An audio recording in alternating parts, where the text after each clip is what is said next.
They hear it. They always hear it. That low, almost imperceptible hum that follows you into every room, a vibration that unsettles them, even when they can't name its source. It is not your voice, not your footsteps, but the weight of something older, heavier, stitched into the very air that moves with you. They pretend it isn't there. They smile too quickly. Their eyes slide past yours. Their laughter arrives a second too late. They think this delay hides the truth, but it only betrays them. They know what you are, though they could never explain it without shaking. It starts as a shadow in their periphery, a pressure behind their eyes when you look at them for too long. They tell themselves they imagined it. That's easier than facing the way their chest tightens when you speak, even if your words are harmless. There is something unspoken in you, something that refuses to shrink to fit the comfort of others. They sense it, the way prey senses a shift in the wind, the way soldiers feel the silent pull of an unseen sniper. You don't have to say much. You only have to exist, and the balance of the room tilts. Once you didn't notice. You mistook their stiffness for shyness, their sudden need to busy themselves for coincidence. You thought their absence from your life was an accident. You told yourself they were busy, distracted, tired, but patterns reveal themselves over time. Invitations that never arrive, conversations that never finish, smiles that fade when they think you're not looking, and then the whispers caught in passing, half sentences torn away when you enter. Not accusation, not yet, just the first grains of sand in an hourglass you didn't even know was counting down. You begin to remember moments. The friend who said, "You make people nervous," but never explained why. The coworker who avoided standing too close to you without even realizing they stepped back each time. The way someone's laughter died in their throat when you asked a question they weren't ready to answer. All these fragments you once dismissed now assemble into a shape, and you start to see it clearly. You've been cast in a role you never agreed to play. There is an unspoken tribunal in every social circle. They will deny it exists, but you've seen it work. It does not operate in the open. It functions in glances, in raised eyebrows, in shared silences that lock you out while sealing them in. You have been discussed in rooms you weren't invited into, judged in conversations where your voice could never reach. The verdict was delivered long before you even knew you were on trial. They don't see you as a person to understand. They see you as a disruption to contain, and it isn't because you've done something wrong. That's the part you wrestle with in the quiet hours. It's because you unsettle them in ways they can't measure. You carry too much weight in your gaze. You notice too much. You speak with a certainty that exposes the tremor in their own convictions. You hold yourself in a way that says you will not kneel to be liked. These are not sins, but in their story they might as well be. They can forgive incompetence, weakness, even betrayal, but they cannot forgive a mirror that shows them what they are trying to hide. The first time you truly feel the whisper, it is almost physical. A group falls silent when you enter. You know they were speaking of you. You know because the air is different now, heavier, almost metallic. You can sense the pulse of it like heat after lightning. You do not confront them. Not yet. Confrontation would give them the satisfaction of believing they've struck a nerve. Instead, you take your seat as if you've heard nothing, as if their verdict is just one more sound in the background noise of the world. But something shifts inside you. A single question begins to bloom. What if I stop pretending I don't hear them? From that moment, you begin to see the way the whisper follows you. It spreads like smoke, curling into conversations you'll never be part of. The details of what they say don't matter. What matters is the architecture of their suspicion, the way it builds itself without evidence. This is not about truth. It is about the story they need you to play in, and you, unknowingly, have been giving them exactly what they want by playing the role of the oblivious. You start to think about ancient rituals, how in old villages someone was always chosen to bear the fears of the group. a figure to point at when the crops failed or the storms came early. It didn't matter who they were, only that the others agreed. It's them, they are the reason. And you begin to wonder if anything has changed. Only now the chants are softer, the circles drawn in text messages and quiet dinners instead of firelit gathering. The purpose, however, is the same, to mark you, to define you before you can define yourself. At first, this realization feels like betrayal. You think of the people you've defended, the kindnesses you've extended, the ways you've bent yourself to keep harmony. But the more you turn it over in your mind, the more it starts to feel like something else. Not betrayal, inevitability, as though some part of you was always meant to be apart from them, not above, not below, but outside. And from the outside you can see the whole machine, gears and all, while they only see their place within it. So you stop moving the way they expect. You stop softening your tone to make them comfortable. You stop apologizing for questions they cannot answer. You stop offering pieces of yourself for their approval, because you understand now that their approval is conditional on your obedience. And obedience was never in your nature. This small rebellion, this refusal to contort yourself, is the beginning of a different kind of power. The whisper becomes louder, but not to you, to them. Because you no longer play the part of the accused, you walk like someone who has already been sentenced and found peace in the verdict. They don't know what to do with this. Their scripts don't account for a villain who does not plead innocence, who does not beg for redemption. Their fear shifts into something sharper, respect laced with unease. They will never say it aloud, but the balance has tilted, and you can feel it. For the first time, you are no longer moving under their judgment. You are moving through it. What they don't understand, what they can't understand, is that the whisper they pretend not to hear has never really belonged to them. It is not their creation. It is older than their stories, older than their need to cast you as the shadow. It is the sound of something inside you waking up, stretching, remembering its strength. And while they scramble to keep the narrative in place, you are already learning to walk in the space beyond it, where their whispers fade into nothing, where the air is clear again, where their stories can no longer touch you. It didn't happen in a blaze of fury or the heat of an argument. No raised voice, no grand declaration. It happened in the stillness, when you finally understood the futility of placing your truth into hands that only ever intended to drop it. For so long you had been bleeding explanations into an abyss. Every word you gave them was swallowed, twisted, and returned to you as evidence of guilt. You had spoken in good faith, believing that clarity could bridge the distance, that reason could dissolve suspicion. But reason is powerless in the presence of a story someone needs to believe, and they needed theirs more than they ever cared for the truth. You remember the last time you tried, how your voice carried weight, yet their eyes were already somewhere else, rehearsing their counter-argument, polishing the fiction they'd been feeding each other in hushed conversations you weren't meant to hear. They weren't listening to understand you, they were listening for weaknesses. Listening for the parts they could carve up and mount on the walls of their narrative as proof that they were right about you all along. That day something in you fractured, but not in defeat. In revelation, you saw in brutal clarity that the trial was never fair. The verdict had been written before you even walked into the room. It was an ancient kind of betrayal, the kind that isn't personal in the way they think it is. It's older than language, older than law. The condemned have always been asked to explain themselves to those who benefit from their condemnation. Kings demanded it from their traitors, priests demanded it from their heretics, neighbors demanded it from their witches. And like them, you realized that explaining yourself is a performance for an audience that already wants you gone. So you stopped. Silence changed everything. At first it felt like cutting the last rope tethering you to a shore you had clung to out of habit.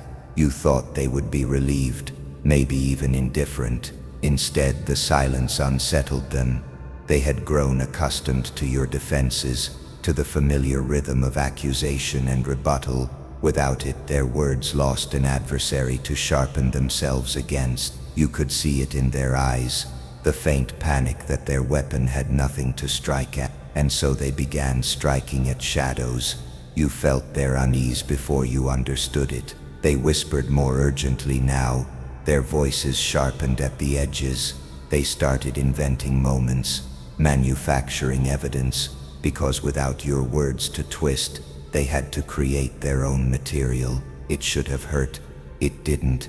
It was liberating, because you realized that when you stop defending yourself, you also stop being bound by their rules. You step out of their courtroom entirely.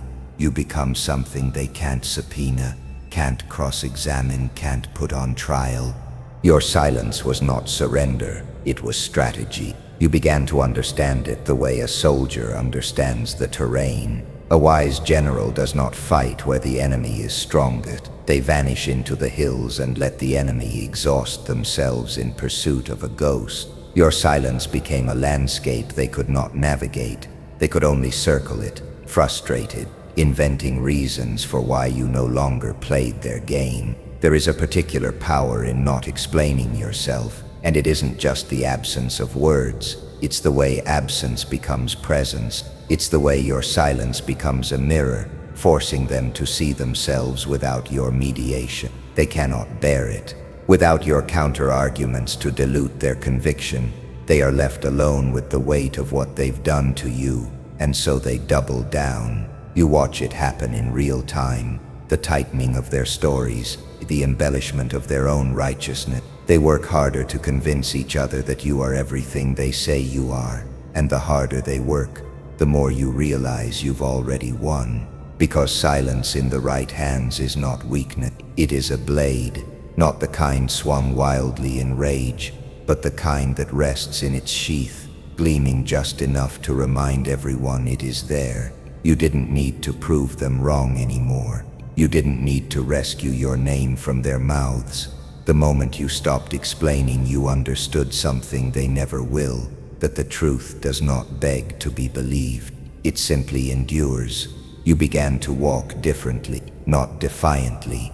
That would still be a performance for them, but with the unspoken certainty of someone who no longer seeks permission to exist. Their questions no longer demanded answers. Their accusations became background noise, the static of a distant storm that no longer threatened your house. You learned to speak less and see more. Every time you held your tongue, you noticed the shift in their posture, the flicker in their eyes. They were used to a version of you that bent under the weight of their suspicion. Now you stood upright, still, watching, and they hated it, not because they believed they were right, but because you refused to give them the satisfaction of watching you try to prove them wrong. You refused to feed the fire that kept their version of you alive. You became a cold wind against their kindling. The flame sputtered, the room grew colder. They began to turn on each other, searching for new fuel. Some nights you would think about speaking again, not to defend yourself. Those days were over, but to remind them that you could, if you wished, shatter their fragile story with a few well-placed truths. But the thought would pass, because you knew the greater power was in holding the truth and not offering it to those who had proven they would only use it against you. In a strange way, it was almost merciful, a kind of quiet justice. You spared them the destruction of their illusions, not for their sake, but because you no longer needed them to see you clearly in order to live. Your silence became your signature. The absence of your defense became the thing they feared more than your words ever could. And in that absence, you found something you never expected: peace. Not the fragile peace that comes from appeasing others, but the kind that grows in the soil of your own refusal. The kind that no one can take from you because it was never theirs to give. They will say the silence made you cold. They will say it proved you guilty. They will say it was arrogance, cruelty, even madness. But they will never say what it really was. The day you stopped explaining yourself was the day you stopped belonging to them. And once you stop belonging to them, you belong entirely to yourself. They didn't choose you because of what you did. They chose you because of what you are. They needed a villain more than they needed the truth, more than they needed fairness, more than they needed you to exist as a whole human being. And in their fragile architecture of control, someone had to carry the weight of their fear. Someone had to hold all the shadows they refused to admit were theirs. That someone became you, not because you were cruel, not because you were reckless, but because your presence disrupted the dream they were trying so hard to keep alive. You have to understand, their world was not built on truth. It was built on fragile agreements, quiet denials, and the unspoken rule that no one should be too different, too unyielding, too unwilling to kneel. You walked into that world like a crack in the glass, and they saw it instantly, even before you did. The way you moved without asking permission, the way your silence didn't sound like submission, but like judgment, the way you saw them, really saw them. That was the threat, not your action, not your words, your ability to see through them. So they named you. They wrapped you in their chosen story and passed it around like an heirloom. This is who they are, they whispered. This is the danger. And it didn't matter if it was wrong. It didn't matter if the truth lay in plain sight. They needed a scapegoat, and you fit the outline they drew before you even spoke. A role carefully tailored not to fit you, but to fit their need for something. Someone to point to when the cracks in their own morality began to show. At first you fought it. You tried to correct them. You offered explanations, proof, context. You thought you could out-logic the verdict that had already been passed in rooms you were never allowed to enter. But the more you tried to explain, the more you gave them to twist. You were feeding the very machine that was grinding you down. And they smiled, not to your face, but later in the quiet, when they saw how much of your energy was spent trying to cleanse a name they'd already dirtied. That's when the shift began. The moment you stopped needing their approval more than they needed their villain. You felt it like a tide turning under your feet. They wanted you desperate, clinging, pleading for an image they'd already shattered, but you let it go. You let their version of you exist without your consent. You let the whispers echo without chasing them, and without realizing it, they lost their favorite weapon. Because when you no longer need their forgiveness, their power over you evaporates. They don't know what to do with a villain who isn't trying to be redeemed. Their stories depend on your resistance, your outrage, your wounded protests. Without them, the story collapses under its own absurdity. You watch from the outside now, seeing the desperation in their eyes as they realize you no longer flinch when they speak your name like a warning. It unsettles them the way you stand unbothered in the role they tried to make into a cage. You start to understand that their hatred isn't a weapon, it's a signal. It tells you exactly where their weaknesses are. It tells you what truths they can't face. Every accusation is a confession in disguise, and you learn to listen to the music beneath their words, the trembling in their voices when they think they're being bold, the way they glance over their shoulders after speaking against you as if some part of them fears you might have heard. There's power here, an old kind, the kind found in myths where the exile returns not with vengeance, but with unshakable calm. You feel it settling into your bones. You stop chasing their conversations. You stop haunting their approval. You learn to walk in silence, and they mistake it for plotting. That's fine. Let them. Their fear does the work for you now. You don't have to play the role they wrote. You only have to stand there refusing to die in their narrative. And slowly they begin to sense it, that they built their unity around an illusion, and that illusion has no control over you. You are no longer contained. You are no longer pleading for the door to be opened. You found the truth that makes their entire structure irrelevant.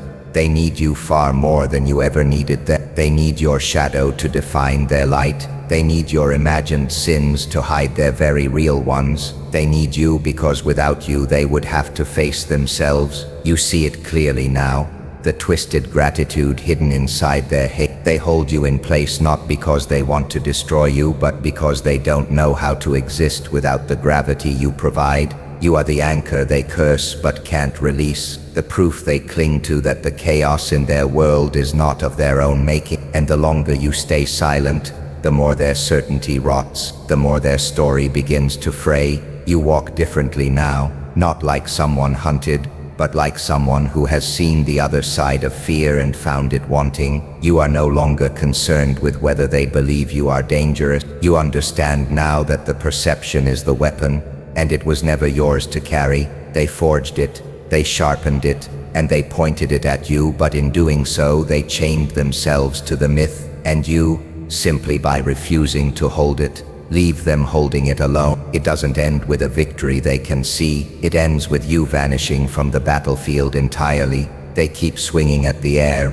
and the air does not care. They tell their story still, but their voices have grown hoarse, their audience small, and somewhere deep down, though they will never say it, they know the truth. They needed a villain far more than you ever needed their approval, and now, stripped of that need, you are something they can no longer touch. They once believed they could shape you, that if they pressed hard enough, whispered long enough, and stripped you bare in front of their chosen witnesses, you would bet. You used to play along, nodding when they demanded agreement, wearing the expressions they needed to feel safe, pretending not to notice the way they rehearsed your destruction behind closed doors. You thought it was survival to shrink yourself into a version that wouldn't provoke them. It wasn't survival, it was slow erosion.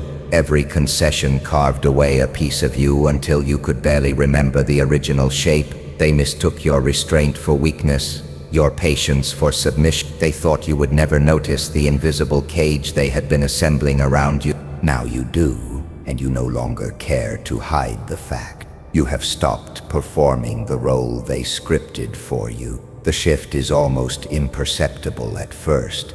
A pause where you used to explain yourself, a steady gaze where you used to look away. You move differently now, not faster, not slower, but with a precision they cannot predict. They lean forward to hear the excuses you once offered freely, but your silence spills into the room like a cold mist, filling every corner until they begin to shiver. They try to pull you back into the game by baiting you with their usual accusations, but the hooks fall useless to the ground. You don't even glance at them. You've learned the deepest form of defiance is not in shouting louder, it's in refusing to speak at all.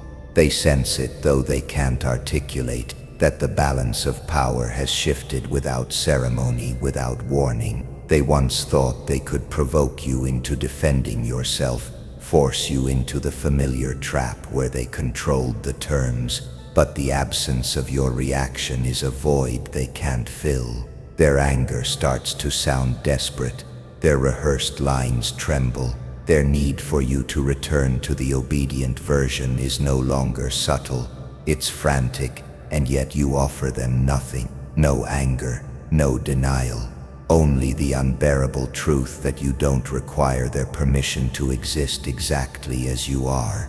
In the quiet of your withdrawal, something ancient stirs. It's not cruelty, it's not vengeance, it's the reawakening of a self that was never meant to kneel. You begin to see them for what they are, not the omnipotent judges they pretend to be, but actors terrified of losing their audience. They need you to play the part so their own illusions remain intact. Without your compliance, their narrative collapses under its own weight. They can't tell their story without you, and so they circle you like moths around a flame they fear will consume them. You let them circle. You don't even fan the fire, but you know and they know that one step closer would turn their whispers to ash. Every choice becomes deliberate now. You walk into the room they wanted you to avoid. You stand in the space they tried to claim as theirs. You speak when the silence serves you, and you stay silent when words would be wasted. Their discomfort becomes your map. You follow it unerringly, not to provoke but to reclaim territory they never truly owned. You notice the way they glance at each other before speaking, as if checking for permission to breathe in your presence. They still believe they can control the narrative, but you've stopped speaking in their language. You operate on a different frequency now, one they can't intercept. It's not the grand gestures that free you, it's the small, precise acts of refusal, not answering a question designed to corner you, standing with your back to their accusations, smiling when they expect shame. The weight of your silence grows heavier with each day, pressing against the fragile scaffolding of their confidence.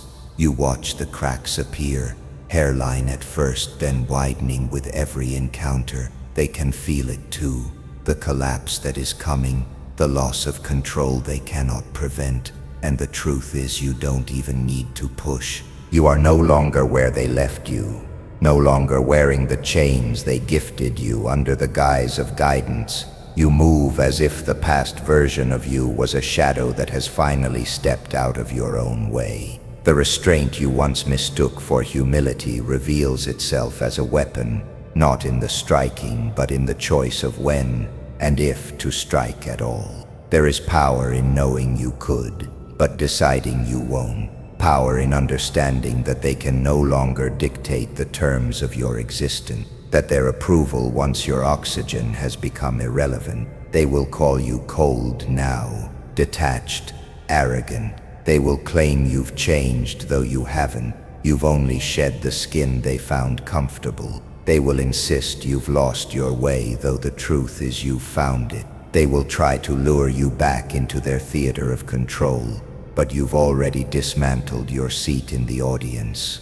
You stand where the stage ends and the real begins, and you understand now that their play was never worth watching. There is a strange, quiet triumph in watching them wrestle with the ghost of who you used to be. They keep searching for that version, the one who would have rushed to prove innocence, to win back affection, to soften the edges so no one would bleed. But that version is gone, buried in the silence they once mistook for submission. In its place stands someone they cannot predict, cannot coax, cannot break. And though they may never say it aloud, they know this is who you always were.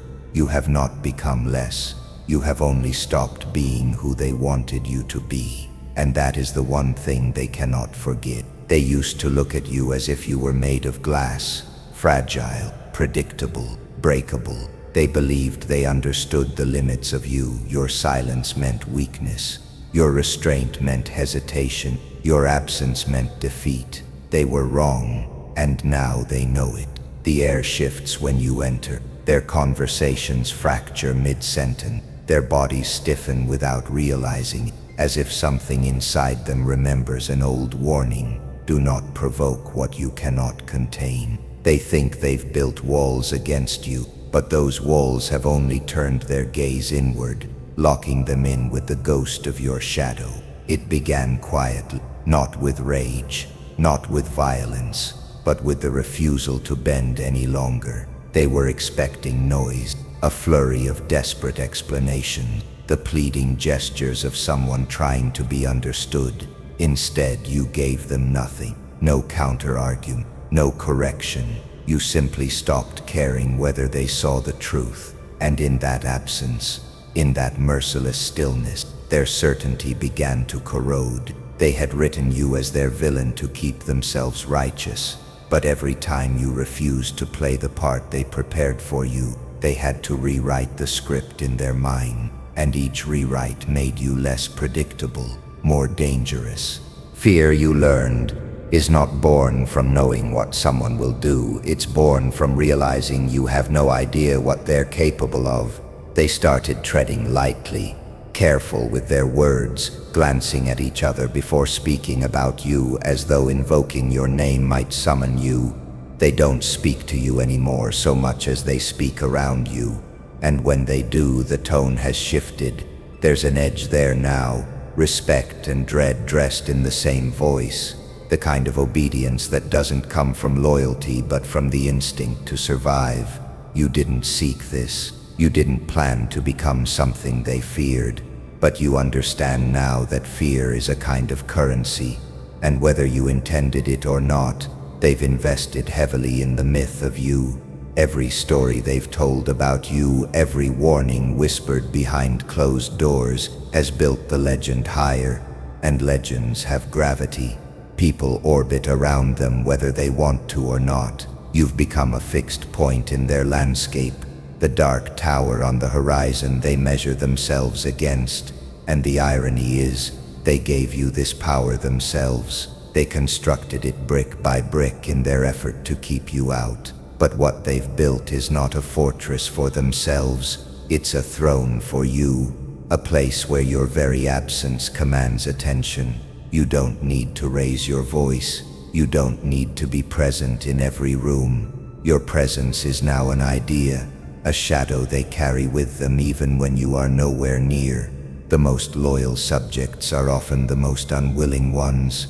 You can see it in their body language. The slight hesitation before speaking your name, the unspoken agreement to avoid certain topics when you're nearby, the way their laughter dims when they notice you watching. They are not afraid you'll strike without warning.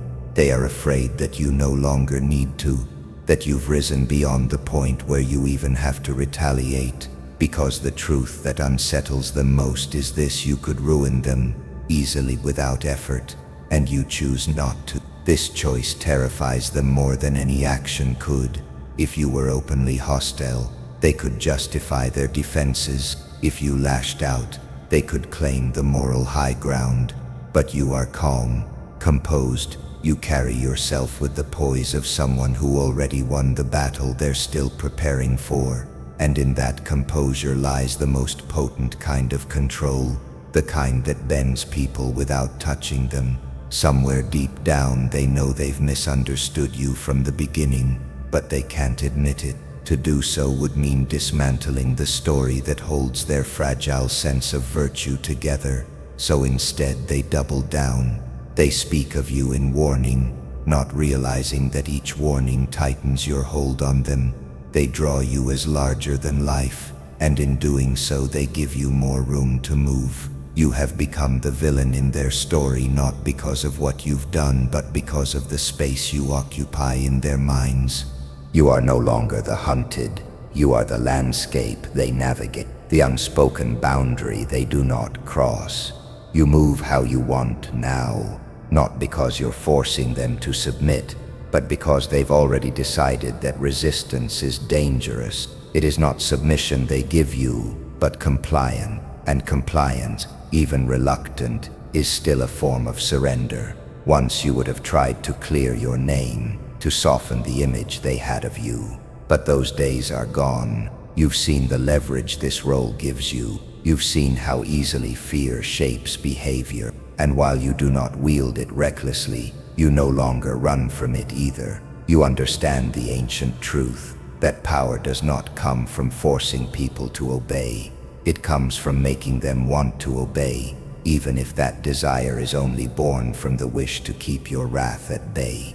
And so they obey, not because they love you, not because they respect you, but because they've written a version of you in their minds that they dare not provoke. That version walks beside you now, inseparable from who you've become. It protects you without lifting a finger. It clears the path before you without a word being spoken, and they maintain it for you, out of fear that letting it fade would mean inviting you closer than they dare. You have not simply taken the role they gave you, you have refined it. You have shaped it into something they can neither fight nor destroy. You've become a presence they navigate around instinctively, like the deep waters they fear to cross. And in their caution, in their silent, unspoken deference, you hold more control than you ever did when you sought their approval. They thought they could contain you with their fear. Instead, they built the very stage from which you now rule.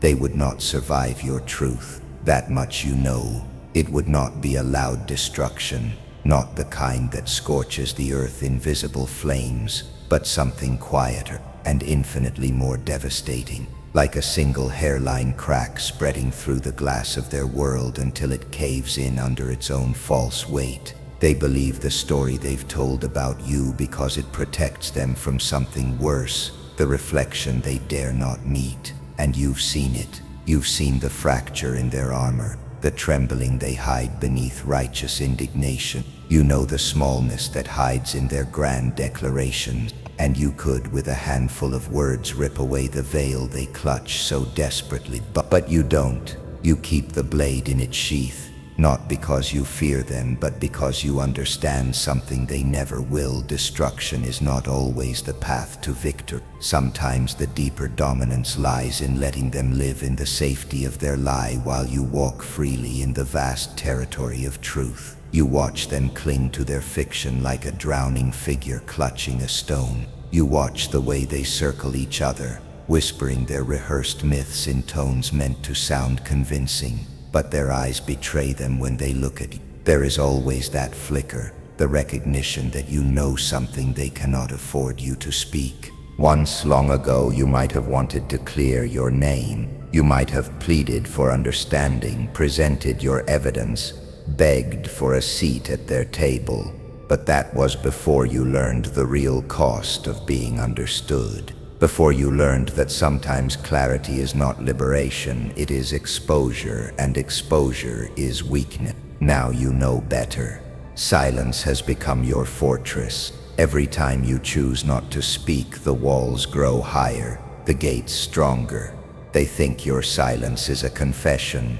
In truth, it is a coronation. The power of restraint is something they will never comprehend. They mistake it for passivity, because they cannot imagine the discipline it takes to hold fire in your lungs without breathing it out. They cannot fathom that you could wield their destruction in a single moment and choose not to. They assume mercy. It is not mercy. It is not mercy. It is ownership. You own the pace of this game. You decide who suffers and when. And there is a strange satisfaction in watching them fear what you could say more than anything you have ever said. They tell themselves they hate you. It keeps them warm at night, but hatred is a tether. It binds them to you in ways they will never admit. Every warning they give others about you is a prayer disguised as a curse. Every whispered retelling of your crimes is an attempt to keep your shadow close, because deep down they know the truth has gravity and it will pull them in whether you speak it or not. You are not their villain because of what you've done. You are their villain because of what you've seen, because you have walked the halls of their pretended nobility and marked every crack in the marble. You have seen the places where the gold is only paint, where the bricks are hollow, where the foundations rest on sand. You have counted their sins while they pointed to yours. And they know that should you ever decide to tell the story as it truly is, the world they've built would not withstand the telling. So you carry the truth like an unlit torch. You feel its heat even as you keep it hidden. You could raise it high and burn the darkness away, but that would also blind the eyes accustomed to the night. Instead, you let them stumble in their chosen shadows. You let them invent monsters in the corners where there are none, while you remain the shadow they can name. This too is control. There is an ancient kind of power in knowing, and in the old texts, the most feared beings were not those who struck first, but those who held knowledge in silence. Kings feared prophets who would not speak. Armies feared enemies who would not move. You stand in that same tradition. The stillness before the storm they pray never comes. They do not realize that truth, once spoken, cannot be recalled. And that is why you keep it, not to protect them, but to preserve your dominion over the moment it will matter most. Perhaps that moment will never come. Perhaps you will carry their unearned peace with you into the grave, letting their fictions survive untouched. But even if you do, they will never stop glancing over their shoulders, never stop wondering if today will be the day the silence breaks. This is the kind of power that does not fade. It does not demand the stage. It does not need applause. It sits quietly in the corner of the mind, a constant low hum of threat and possibility. And you, the one they call the villain, have learned to live there, rent-free, in the place they dare not enter alone. Because the truth you hold is not just a fact. It is the mirror they cannot bear to face. And you will let them look away for as long as it pleases. But never forget, they already know you could make them look. They thought they were breaking you. They thought the weight they piled on your shoulders would splinter your spine, bend your will, and grind you into the dust where forgotten names disappear. Every whispered campaign, every calculated exclusion, every blade slid between your ribs under the guise of civility, none of it was random. They wanted to crown themselves in your ashes, but something in you refused the collapse. It wasn't stubbornness. It wasn't even defiance. It was the quiet, unshakable knowing that you were meant to stand taller after the fire than you ever stood before it. And while they circled like vultures, feasting on the idea of your downfall, you began to forge something out of the very stones they hurled at you. The crown they tried to break wasn't made of gold. It wasn't forged in light. It was an inheritance of shadow earned in the hours when you couldn't sleep, when betrayal sat heavy in your chest, when silence felt like both your prison and your weapon. You didn't polish it for them. You didn't parade it for approval. You wore it in secret, at first testing its weight, learning the language of power spoken only by those who have survived the slow crucifixion of being misunderstood. In the beginning, it burned against your skull, not because it didn't fit, but because it demanded you become the version of yourself they feared you were. You obliged, once you lowered your gaze to make them comfortable, once you softened your voice so they would hear your heart over their own suspicion, once you begged for them to see you as you were, not as the phantom they'd built in their minds. But that time is gone. Now you meet their eyes and hold them there. You watch the flicker of discomfort, the nervous tightening of their jaw. You no longer step aside in narrow holes. You no longer ask permission to exist. You've grown accustomed to the way their air changes when you enter a room, the way conversations stall, then stumble forward with feigned normality. They cannot name what has shifted, but they feel it in the marrow. You've claimed the authority they thought they could strip from you. They believed a crown could only sit upon the head of someone they anointed. They never considered that you could forge your own. They underestimated what exile can. You learned to walk without a guide. You learned to navigate without a map.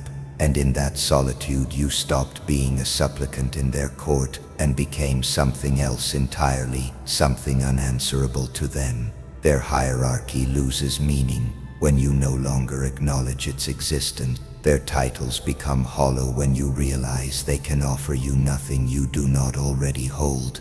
The crown is heavier now, but it no longer burns. It roots you. It tells you where you stand in the world, outside their reach, outside their jurisdiction, outside the fragile web of their approval. They don't understand how you endured, because they've never stood on a battlefield where the enemy is not a person, but the story told about you. They've never felt the weight of 1,000 untrue words and learned to carry them without letting them pierce the skin. You did, and in that endurance, you gained something rarer than their acceptance. You gained sovereignty over yourself. They wanted your silence to be shame. You turned it into strategy. They wanted your absence to be defeat. You made it a season of study, of sharpening. You learned the subtle movements of the world they think they own. You studied their tells, their fears, their hunger for control.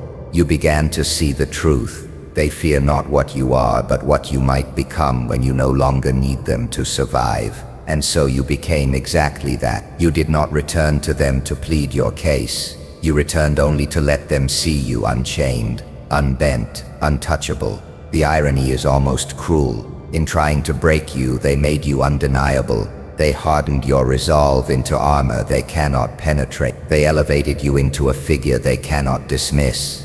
And now they whisper to each other not about how to destroy you, but about how to keep you from moving against them. They search for cracks in the crown they failed to shatter. They look for signs that the weight will topple you after all. But there are no cracks. The weight is no longer theirs to control. You walk differently now. Not faster, not slower, but with the pacing of someone who understands the ground belongs to them no matter who claims it. You speak less often, but when you do, the words carry a gravity they cannot imitate. You've learned the art of making silence a verdict. You've learned how to win without drawing a sword. They still call you a villain in their story, but now they say it with a hint of reverence, as if the villain might in the end be the only one worth remembering. And perhaps they are right. Perhaps the role they cast you in is not the curse they intended, but the coronation they never saw coming. For the crown they tried to break still sits on your head. It is heavier than gold, forged of shadow and endurance, worn by one who has learned that the throne is not a place but a state of being. And as they look at you now, they realize too late that they never had the power to take it from you at all. You do not stir when the night presses its cold hand against the window. The darkness does not call your name anymore. Once it did. Once it pulled you from sleep with the restless scratching of memory, their voices, their accusations, the echo of 100 small betrayals. You used to lie awake staring into the ceiling's shadowed geometry, trying to piece together what made you the villain in their whispered theater. But that was before you learned the oldest truth of survival. The role they give you can only haunt you if you resist it, and you do not resist anymore. Their story was never yours to fix. Their comfort was never your burden to carry. You have shed the skin of justification, the itch of needing them to understand. In its place you wear something heavier, something that sits on you like iron, the weight of knowing. You know who you are, you know what they see, and you know why they will never look too close. That certainty has replaced the restless turning of old wounds with the slow, steady rhythm of a heart no longer on trial. You sleep because there is nothing left to prove. They think villains pace the floor at night, plotting, gnawing on their own darkness. But you do not pace. You are stillness itself, because real power does not need to rehearse its steps. It simply waits, unmoved, until the world comes to it. That is what they fear most about you. Not the storm you could unleash, but the quiet you've mastered. Silence unsettles them more than rage ever could. Rage can be dismissed. Silence must be imagined into, and they imagine too much. Once their hatred was a wound you carried like a secret infection. It burned, it consumed thought after thought. You walked through days replaying the cruelty, trying to understand why it was given to you. But now you see their cruelty for what it was, an admission of powerlessness. People destroy what they cannot control, and they feared the part of you that would not kneel. That fear needed a name, and they gave it to you. Villain. The name clung like smoke to your skin, staining the way they saw you. But you kept walking, you kept breathing, you refused to cough it out. And now the smoke has become your scent. They breathe it in when you pass, and it reminds them that they failed to break you. It is a strange kind of alchemy, the way pain becomes armor. You carry it without thinking now, a second skin that moves with you. They cannot tell where you end and the legend begins. They do not know if you are capable of what they say, and you will not clarify. You will not strip them of their unease. You have learned the beauty of letting them live in their own ghost story, because in their fear there is space for your freedom. They watch for signs, and in doing so they look away from themselves. You have become the distraction they feed to their own shadows. Your nights are not haunted, they are sovereign. You sleep in the knowledge that while they remain tangled in the nets of their own narratives, you have slipped free. They talk of you still, not knowing that you no longer hear them. Their words no longer travel far enough to find you. They are trapped in their own rooms, windows closed, speaking to the same four walls. You are outside, always outside, breathing air they cannot touch. It is easy for them to believe that a villain must be consumed by vengeance, that you are somewhere sharpening your teeth for the inevitable moment you bite back. But they mistake your peace for plotting. They do not understand that you have already won because you no longer need them to lose for you to be free. The battle ended the moment you stopped fighting. The crown they tried to crush now rests on your head, not because you took it, but because you stopped bending under its weight. There is something ancient in the way you sleep now. It is the sleep of someone who has crossed a threshold and burned the bridge behind them. The sleep of those who have accepted exile and found it preferable to the kingdom. In the quiet hours, your breathing is the rhythm of a tide unbroken by the moon's pull. You have become your own gravity. Your dreams are not escape, they are territory. You walk in them as you walk in waking life without permission. They still talk about you as if you are dangerous. They still watch you as if you might move against them. And you allow it. You feed nothing to confirm their fears, yet you take nothing away from them either. You are a shadow they cannot measure, a possibility they cannot disprove. That uncertainty will keep them awake long after your head has found the pillow. They will whisper your name as if invoking it might summon something. They do not know that the only thing summoned is their own reflection. You no longer measure nights by hours, but by the depth of your rest. And it is deep, deeper than it has any right to be for someone who once carried so much weight. But the truth is, the weight was never yours. It belonged to them. You only held it because they did not want to, and when you dropped it, the sound was louder than they could bear. They have not stopped hearing it since. There is no clock in your dreams, no door they can open to find you there.